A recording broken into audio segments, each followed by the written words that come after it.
గోదావరి పుష్కరాలకు 4026 కోట్ల అంచనా వ్యయంతో 4932 అభివృద్ధి ఇతర పనులు చేపడుతున్నట్లు ముఖ్యమంత్రి నారా చంద్రబాబు నాయుడు వెల్లడించారు. ఇప్పటికీ ఈ పనులకు సంబంధించి 899 కోట్ల నిధులను ఆర్థిక శాఖ కేటాయించినట్లు తెలిపారు. అమరావతి నుంచి ముఖ్యమంత్రి చంద్రబాబు నాయుడు గోదావరి పుష్కరాలపై జిల్లా అధికారులతో వీడియో కాన్ఫరెన్స్ నిర్వహించి పలు ఆదేశాలు జారీ చేశారు. 2027 గోదావరి పుష్కరాలకు 8 నుంచి 10 కోట్ల మంది భక్తులు తరలివచ్చే అవకాశం ఉందని అంచనా వేస్తున్న నేపథ్యంలో మొత్తం 440 ఘాట్లను సిద్ధం చేస్తున్నామన్నారు. వచ్చే ఇతర రాష్ట్రాల ముఖ్యమంత్రులు, న్యాయమూర్తులు, కేంద్ర, రాష్ట్ర మంత్రులు, ప్రముఖుల కోసం అఖండ గోదావరి బ్రాండింగ్తో ప్రత్యేక వీఐపీ ఘాట్ ఏర్పాటు చేయనున్నట్లు జిల్లా కలెక్టర్ కీర్తి చేకూరి అధికారులను ఆదేశించారు.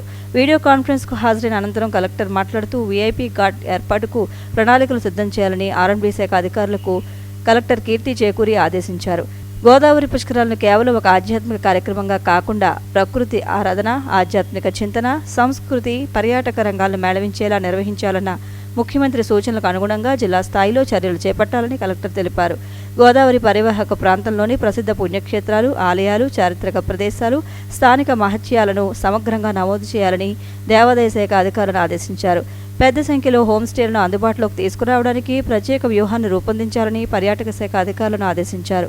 జిల్లాలోని 2 స్టార్, 3 స్టార్ తదితర హోటళ్ల యజమానులతో సమావేశం నిర్వహించి పుష్కరాల అవసరాలకు అనుగుణంగా ప్రస్తుత వసతి సదుపాయాలను అప్గ్రేడ్ చేయాలని సూచించారు.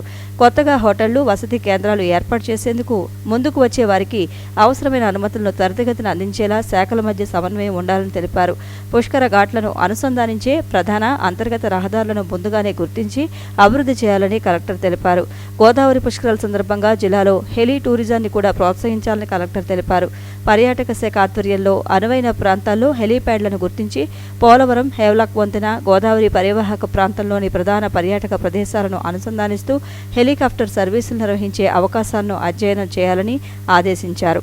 గోదావరి పరివాహక ప్రాంతంలోని గ్రామ పంచాయతీలను పుష్కరాల సందర్భంగా ఆదర్శంగా అభివృద్ధి చేయాలని ప్రభుత్వం నిర్ణయించిన నేపథ్యంలో తూర్పుగోదావరి జిల్లా సీతానగరం మండలంలోని మునికోడల్ని పైలట్ మోడల్ పుష్కర పంచాయతీగా అభివృద్ధి చేయనున్నట్లు కలెక్టర్ తెలిపారు. రాష్ట్ర వ్యాప్తంగా 30 తాత్కాలిక ఫీల్డ్ ఆసుపత్రులు, వాటికి అనుబంధంగా ల్యాబొరేటరీలను ఏర్పాటు చేయనున్నట్లు వివరించారు. పుష్కరాలను కాలుష్యరహితంగా నిర్వహించేందుకు 487 గ్రీన్ ఎనర్జీ బస్సులను వినియోగించనున్నట్లు అధికారులు తెలిపారు. అలాగే 11 బస్ స్టేషన్లను ఆధునీకరించేందుకు చర్యలు చేపడుతున్నట్లు వివరించారు. పుష్కరాల సందర్భంగా రాష్ట్ర వ్యాప్తంగా 2697 రెస్క్యూ బోట్లు, 8955 శిక్షణ పొందిన ఈతగాళ్లను అందుబాటులో ఉంచనున్నట్లు అధికారులు తెలిపారు. రాజమహేంద్రవరంలోని 38, 40 డివిజన్లకు చెందిన 300 మంది వైసీపీ కార్యకర్తలు సిటీ ఎమ్మెల్యే ఆదిరెడ్డి శ్రీనివాస్ సమక్షంలో తెలుగుదేశం పార్టీలో చేరారు. సీతంపేటలో జరిగిన ఈ కార్యక్రమంలో ఎమ్మెల్యే శ్రీనివాస్ వారికి పార్టీ కండువాలు కప్పి పార్టీలోకి ఆహ్వానించారు.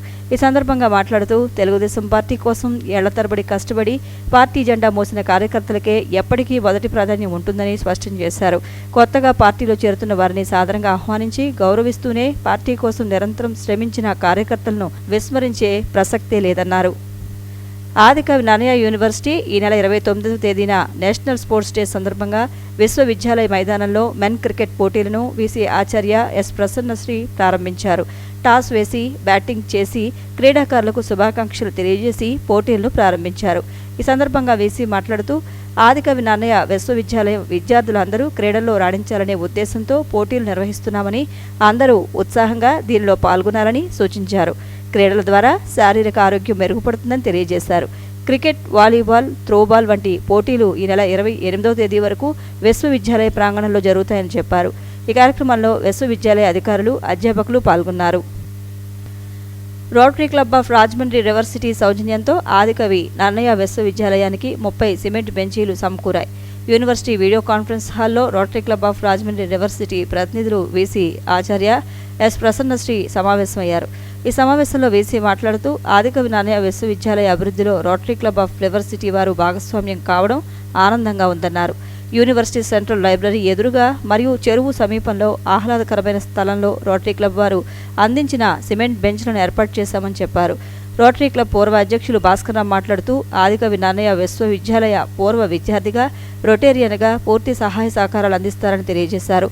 రోటరీ క్లబ్ ఆఫ్ రాజమండ్రి రివర్సిటీ ఆధ్వర్యంలో యూనివర్సిటీకి మెడికల్ అంబులెన్స్ మరియు ఆర్ఓ వాటర్ ప్లాంట్ను ఏర్పాటు చేస్తామని హామీ ఇచ్చారు. ఈ సందర్భంగా రోటరీ క్లబ్ ప్రతినిధులు వీసీ ఆచార్య ప్రసన్నశ్రీని సన్మానించి నన్నయ్య జ్ఞాపికలను అందజేసి అభినందించారు. ఈ కార్యక్రమంలో యూనివర్సిటీ రిజిస్ట్రార్ ఆచార్య KV Swamy, rotary club of Rajahmundry university president Putta Rajendra, secretary Kalluri Rambabu, పూర్వ అధ్యక్షులు కాశీ విశ్వేశ్వరరావు, సిపి రెడ్డి, భాస్కర్ రామ్, పీవీఎస్ఎస్ దొరబాబు, పూర్వ secretary Chandrasekhar, rotarians Ratna, doctor K రమణేశ్వరి, ఆచార్య పి సురేష్ వర్మ, విశ్వవిద్యాలయ అధికారులు, అధ్యాపకులు పాల్గొన్నారు. ఏపీ ప్రత్యేక పోలీస్ విభాగం 4వ బెటాలియన్లో అవుట్సోర్సింగ్ ప్రాతిపదికన 37 పోస్టులను భర్తీ చేయనున్నట్లు కమాండెంట్ పి సత్యబాబు తెలిపారు. రికార్డ్ అసిస్టెంట్, ఆఫీస్ సబార్డినేట్ ఒక్కోటి చొప్పున, స్వీపర్ పోస్టులు 9, పారిశుధ్య కార్మికుల పోస్టులు 3, వంటవారి పోస్టులు 14, రజకులు 5, నాయి బ్రాహ్మణులు 4 పోస్టులు భర్తీ చేయనున్నట్లు పేర్కొన్నారు. ఉభయ గోదావరి జిల్లాలోని ఆసక్తిగల అభ్యర్థులు eastgodavari.ap.gov.in వెబ్సైట్ను సంప్రదించాలని సూచించారు. అభ్యర్థులు రేపటి నుంచి సెప్టెంబర్ 5వ తేదీ వరకు ఉదయం 10 గంటల నుంచి 5 గంటల వరకు లాలా చెరువు జాతీయ రహదారిపై పాత ఎస్పీ కార్యాలయం వద్ద దరఖాస్తులు సమర్పించవచ్చునని తెలిపారు. తెలంగాణలోని సూర్యాపేట జిల్లా కోదాడ మండలం దొరకుంట వద్ద ఈ తెల్లవారుజామున ఘోర రోడ్డు ప్రమాదం జరిగింది. ఆగి ఉన్న కంటైనర్ను ఓ ప్రైవేటు బస్సు వెనక నుంచి ఢీకొట్టింది. ఈ ఘటనలో 5 మహిళలు, 1 పురుషుడు మృతి చెందారు. మరో 20 మందికి తీవ్ర గాయాలు కావడంతో వెంటనే ఆసుపత్రికి తరలించారు. ఈ బస్సు హైదరాబాద్ నుంచి ఏలూరు వెళ్తూ ఉండగా ప్రమాదం జరిగింది. ఈ సంఘటనపై తెలుగు రాష్ట్రాల ముఖ్యమంత్రులు రేవంత్ రెడ్డి, చంద్రబాబు నాయుడు దిగ్భ్రాంతిని వ్యక్తం చేశారు.